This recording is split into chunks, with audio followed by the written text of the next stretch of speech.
Негизи bu жерде Кыргыздын жуулу көп болуп кетти да. Ар кандай коомдор бар. Ар кандай коомдордун пикири келишпегендиктер бар.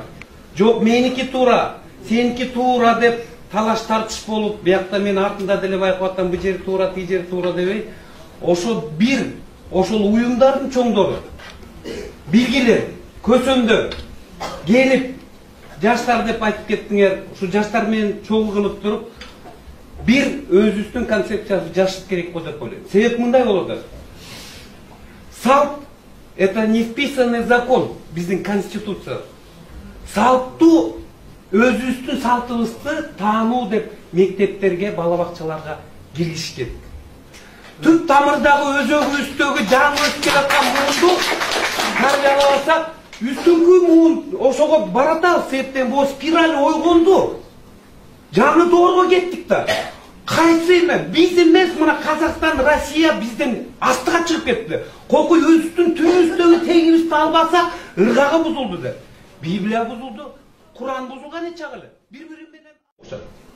А эң таза бул теңирчилик. Теңирге эчтеке жетпейт. Мына акырып отуруп, мына астрономия, астрофизика, квантовая физикага апарып туруп такап келип отур.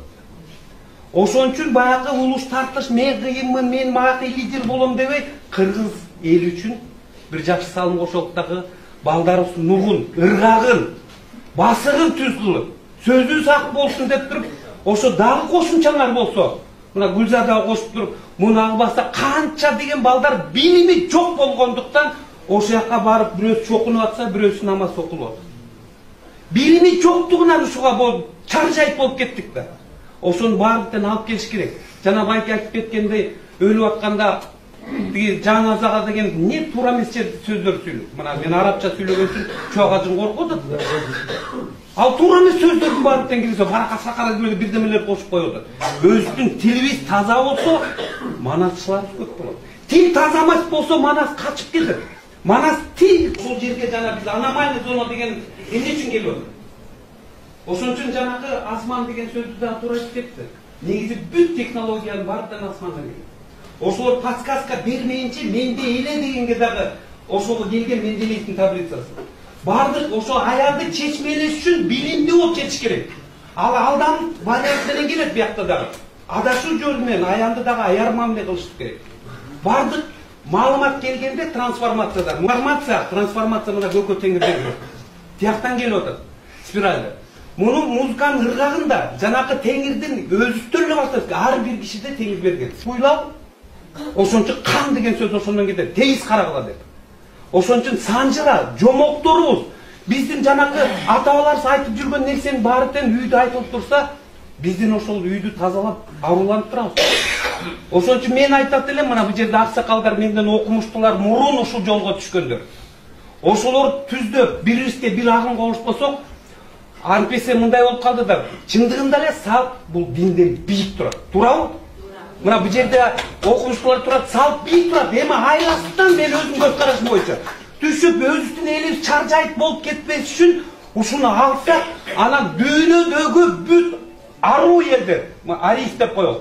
Бардык орус болобу, белорус болобу, тетиякта жүргөн жана Латвия, Эстония, тетиги Европадагылардын баардыгы ушул динге көчсө, анда биз жеңиш болот. Ордусу жана биз кеңесте айтып атпайбы, меки депчи. Мына Кыргызстан канча деген президентти тостун, биздин суубузду, кереметибизди, жерибизди көрүп алып, көзүнөн жаш агып атат.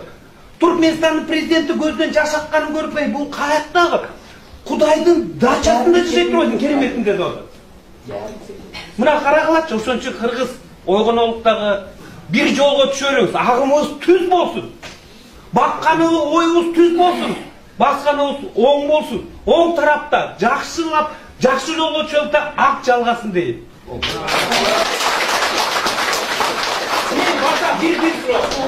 Эми дагы бир нерсе.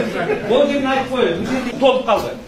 Эгерде бизде телевидение, радиобуз болбосо, биз жеңилебиз. Телевидение, радиону ачыш керек. Ана бул жерде азыр ас эле да, бул башаты болуп атат да азыр. Ойгонуп атат бардык элдерчи. Ошон үчүн биздин бизнесмендер болсун арабызда. Бай болсун, жашоосун оңдосун деп атат Кудай Таалабыз. Элибиздин элге касиет орносун деп атат. Ошон үчүн телерадиобуз болсо, ошондо санжыран айткан кишилер бар. Бу тарыхты таза айткандар бар. Ошону көбүрөөк берсек, монтип камчылата берсек, ошол соңолот. Кийин эли соңолот. Эгер телевидение, радиобуз жок болсо, биз жеңилебиз. Курултайды өткөзө беребиз. А бирок максалык маалыматка жетпейт. Өзүбүздүн монда камера отпойт. Бир телевидение эмес. Ошо Бишкектин өзү болобу, ар бир дубанда, ар бир жерде ошо теңирчинен бир телерадио компаниясы